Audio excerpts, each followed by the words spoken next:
Hi, this is Julie Johnson, Chapter President for RIA AUSA Chapter, and I am so excited to be joined by Darrell McNair of All Foam Products. We met representatives from All Foam at AUSA Annual Conference last October, and just so excited to connect here. We have just been reaching out to our community partners during this time to connect, do a check-in, and we learned that some very awesome things are happening from a PPE support, level at All Foam. And I just wanted to see, Mr. McNair, if you could tell us a little bit about yourself and what's happening with the companies that you own. Thanks, Julie. Yeah, and you're absolutely right. What an amazing few months, not just this last couple of months, but since we first met back in October. Yeah. But certainly our world has changed over the last couple of Sure. months here with COVID. As we once knew normal, we now are adapting to a new normal. Yeah. I'm the president and owner of a group of companies, and we call it the MVP Group. And underneath that umbrella, we have a plastic injection molding company, which has two locations, one in Northeast Ohio and the other in Brownsville, Texas. And in addition to that, we've got a design and engineering group up in Michigan, as well as a foam and rubber group out of Illinois. So, and that's called All Foam Products, and the design and engineering is called MVP Design and Engineering, and all that falls under the umbrella of the MVP Group. The plastics group is something that I've had for 20 years. I bought the company 20 years ago. It's predominantly been a automotive supply company. But over the last couple of years, we've diversified out of automotive, but still hold about 60% of our business is related to automotive. And as you could imagine, when COVID first hit and the stay-at-home orders came into play, automotive was one of the first industries that went down hard. And as a result, us in the supply chain were adversely affected, where we had to go down, shut our supply down, furlough people, and things like that. And interestingly enough, my plant in Texas, which was supplying Mexico, they didn't see the pullback as we saw up here in what's called the northern part of the United States, or the Midwest part of the United States here. So they were continuing to operate.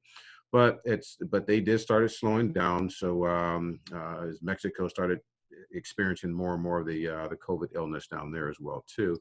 Okay. But you asked a question. What are we doing?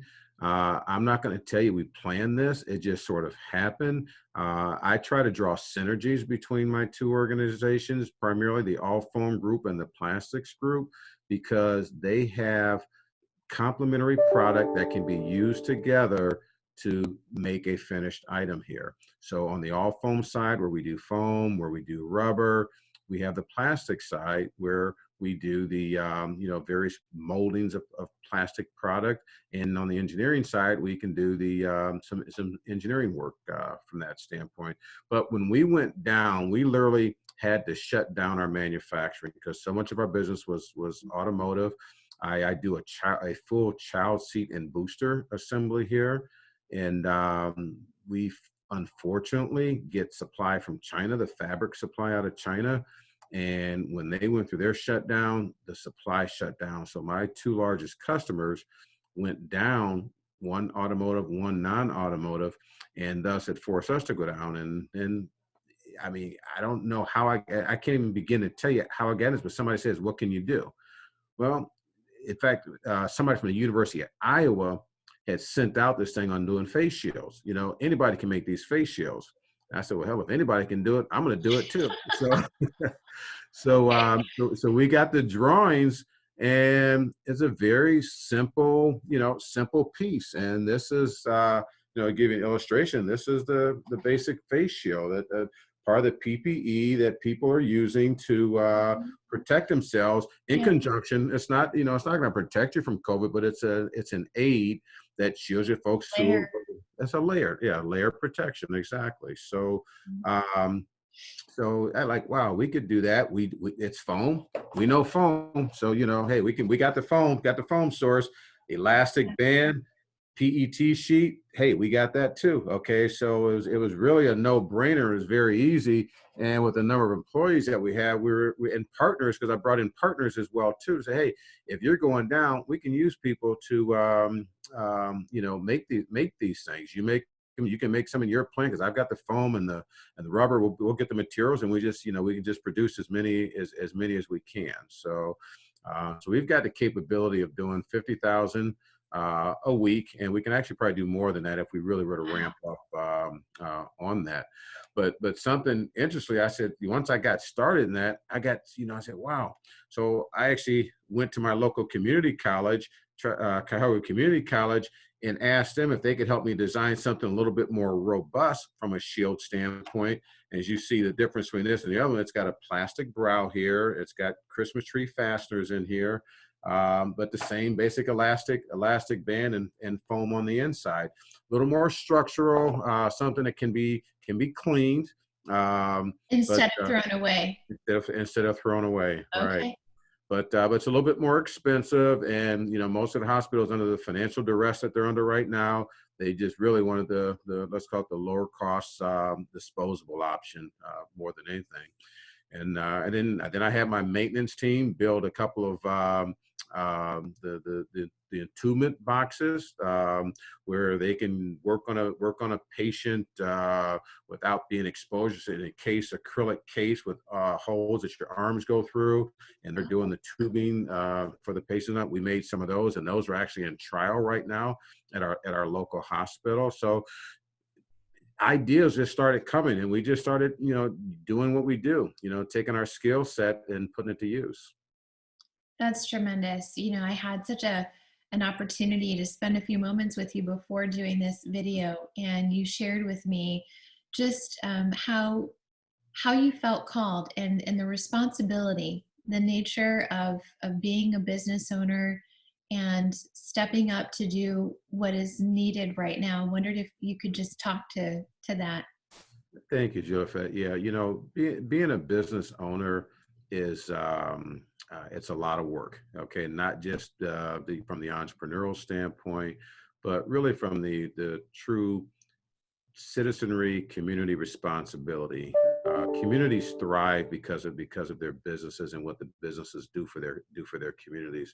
And I myself, even before COVID, I'm an individual. I spend time on a lot of nonprofit boards and others, and I really devote 20% of my time to outside activities and supporting the community. Mm.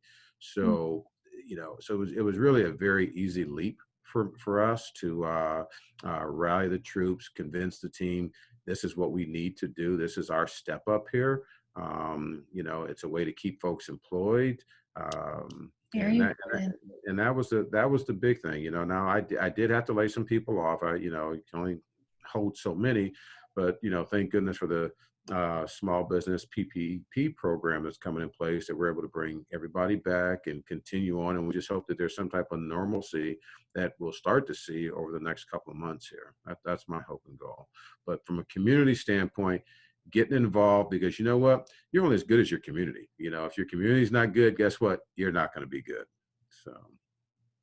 Well, I really appreciate that you said that, because, from our perspective as an AUSA chapter, we've canceled, pretty much everything that we had planned. And that's what we're finding in AUSA chapters worldwide, because this has impacted all of us. And so we were looking for ways to stay relevant to our members and our community partners, and trying to connect through video like this and share the tremendous works that our partners are doing. Really felt important to us, because we wouldn't be able to do anything that we do as a chapter, scholarships or and anything else, without you, and the support and heart that you have for America's Army, and what those folks step up to do, family members and our veterans that have served, and the DA civilians, truly, and retirees. We live by the Rock Island Arsenal, as you know. That's in our area, and we have thousands and thousands of DA civilians that also serve, give of their lives to help, our national defense. Mhm. To, from the perspective and the many, many years of experience you have as a business owner, I'm wondering if you have any advice that you'd give to other business owners right now that may be scared or may really be under incredible financial duress. What would you say?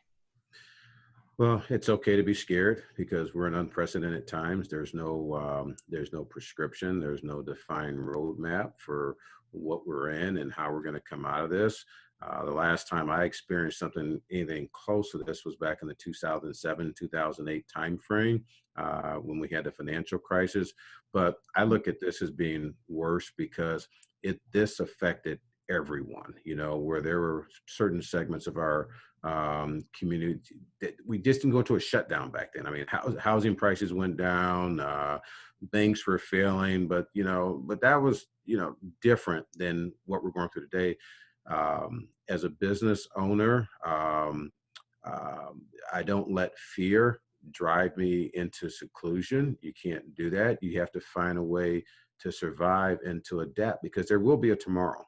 Okay. And you have to understand and accept that what you did yesterday will probably not be the same or work for tomorrow. And so, how are you adapting? What changes are you making? And are you leading your team to follow you in what that new normal may look like? And that's hard because again, there's no prescription. This is all, not going to say flying from the, shooting from the hip or, but there's a lot of that. And I rely on my advisors. I have some very good legal counsel and accountants and whatnot that I work with. And just to make sure from business foundation that I'm solid and my principles are good from that standpoint.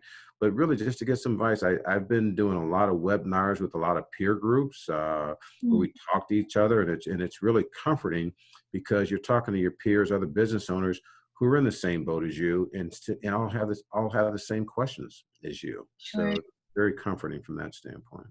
So don't be afraid to Absolutely. talk about it. Yeah.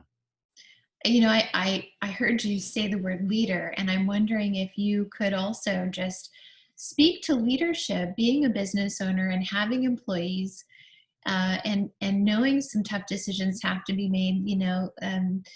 Leadership during difficult times, it really it calls one to find those skills. And wonder if you could speak to leadership as well for people right now. Certainly, in an organization, particularly under crisis times, and it can be any type of crisis. All eyes are on the leader, okay, and how the leader reacts and responds. So will the rest of the organization. First rule of thumb is, they used to say, never let them see you sweat. Okay, wear some good deodorant, but be thoughtful in your planning. Be thoughtful in your communication with your team members, because quite honestly, you have more information than they have, and they're looking for you to help fill in the gaps and put the pieces together and lead them. And what I try to do is I try to give them a plan. When this thing first hit, for example, I was meeting with the plant folks twice a week, okay, because I wanted them to hear from me twice a week, what I'm hearing, what I'm seeing, and what our plans are as an organization. So I was very, very transparent, probably more transparent than I'd ever been with my organization in terms of what we're going through, the challenges that we're going to face over the next couple of months. So being a leader in this particular crisis allowed me to even open up more to my team members so they could see the challenges, and I welcome their feedback, and let them know that they're part of the solution and not just a piece of the equation. So a certain sense of vulnerability may end up leading to a stronger team once this is over. I think so. I really do. Because, we're in the trenches together. Some folks will call this war of a different kind.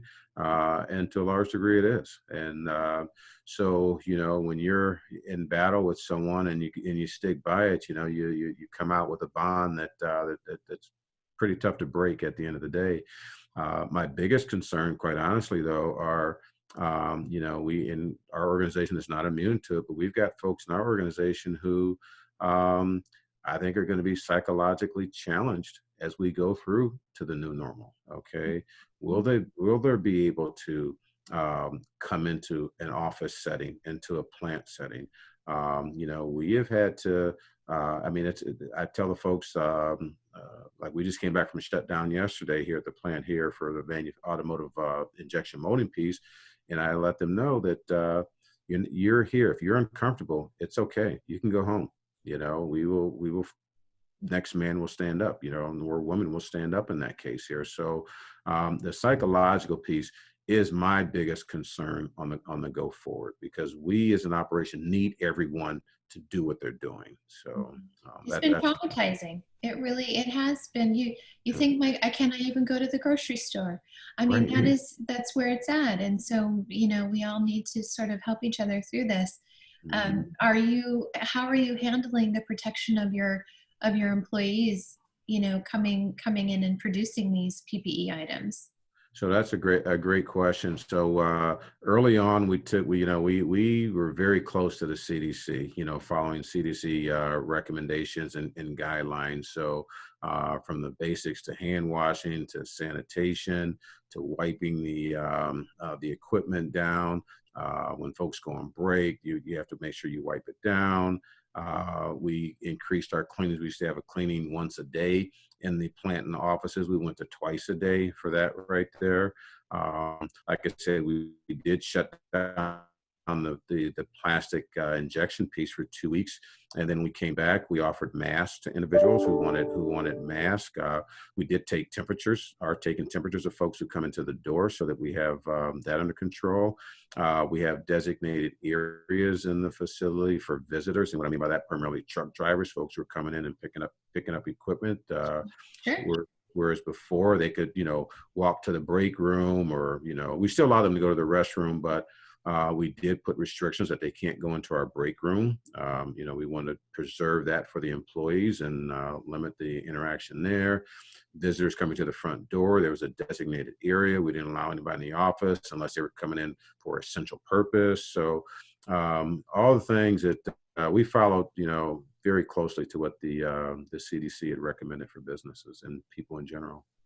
That's excellent. And, just really appreciate the opportunity to talk with you, and just, um, as soon as we reached out to you, you immediately said, here's what we can do. Here's what we're doing. Let us know what you need.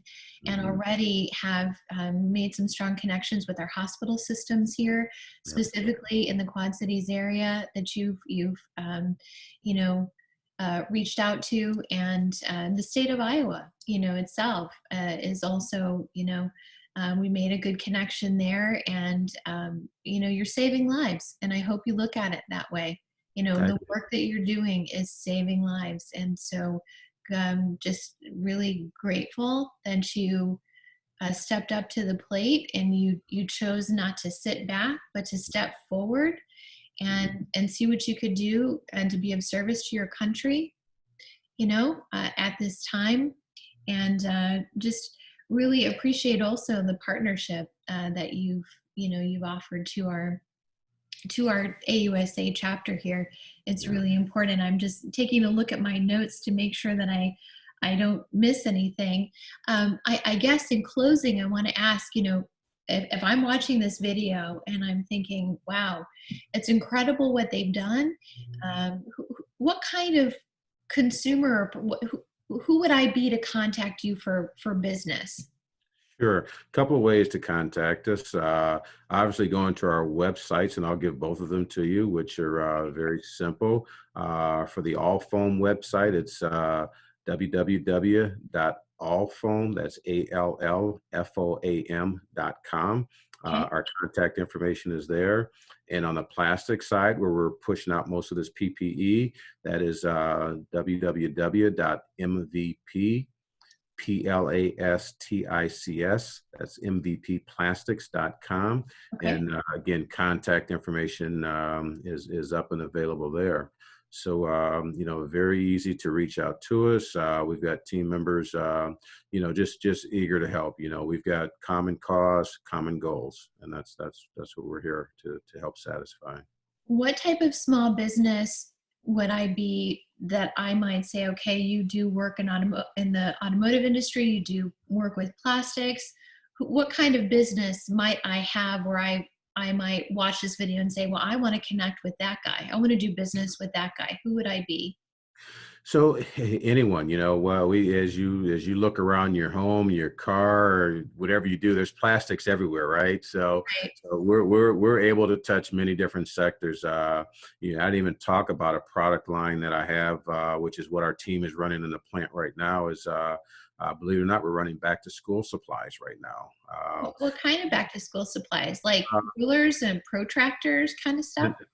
pencil boxes, ruler boxes, carrying cases, that type of thing. So it's a product line. It's a proprietary product line that I bought a couple years ago, and I've been running it. And the, we're producing because those are essential. Those go into the retail stores, and they're getting ready as the country's going to be ready for the kids to go back to school come fall.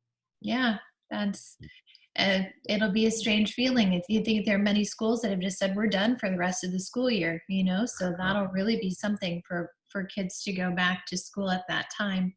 Mhm. And then if I am a hospital system, Mhm.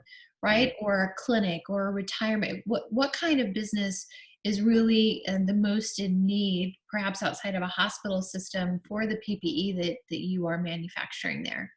So certainly hospitals, clinics, even your safety forces, okay, your police, your fire, because in addition to these shields, we also have masks as well too, that are an essential item for PPE, And goggles, right?